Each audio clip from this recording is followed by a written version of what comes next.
Assalomu alaykum. Ushbu videoda siz bilishingiz shart bo'lgan shaxslar bilan tanishamiz. Ibrohim G'ulomov, ISFT instituti rektori. Agar sizda yil davomida tavsiyalar yoki shikoyatlar bo'ladigan bo'lsa, ushbu QR kod yordamida rektorimiz bilan onlayn bog'lanishingiz mumkin. Keyingi shaxs moliya bo'limi prorektori Asliddin Sharipov. Ularning qo'l ostidagi professional mutaxassislar sizning o'quv yili davomida paydo bo'ladigan moliyaviy masalalardagi muammolaringizni hal qilishda yordam berishadi. Navbatdagi shaxs o'quv ishlar bo'yicha prorektor Anvar Temirov. Ularda ham kuchli jamoa yig'ilgan. Ular sizning o'quv ishlar bo'yicha har qanday muammoingizni hal qilishda yordam berishadi. Navbatdagi inson ma'naviy va ma'rifiy ishlar bo'yicha prorektor Nurqo'ziyeva Zulxumor. Ular institutimizdagi ma'naviy va ma'rifiy muhitga javobgar shaxs.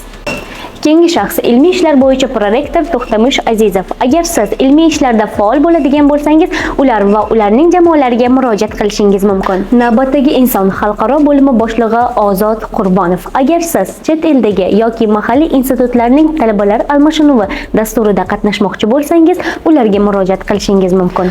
Navbatdagi inson marketing bo'limi boshlig'i Atamat va Marjona. Ular o'z jamoalari bilan birgalikda institut hayoti va undagi qiziq voqealarni yoritib beradigan shaxs. Keyingi inson tibbiyot xodimi Tursun va Xolida. Agar o'quv yili davomida siz boshingiz og'risa yoki o'zingizni holsiz his qilsangiz, tibbiyot bo'limiga murojaat qilishingiz mumkin. Institutimiz psixologi Mo'minova Istora. Agar sizga yil davomida psixologik yordam kerak bo'lsa, ularga murojaat qilishingiz mumkin. Navbatdagi inson institutimiz bilim elchisi Tilla Shayxo va Shahnoza. Ular kutubxonamiz xodimi hisoblanadilar. Agar sizga qandaydir kitob kerak bo'lsa, ularga bemalol murojaat qilishingiz mumkin.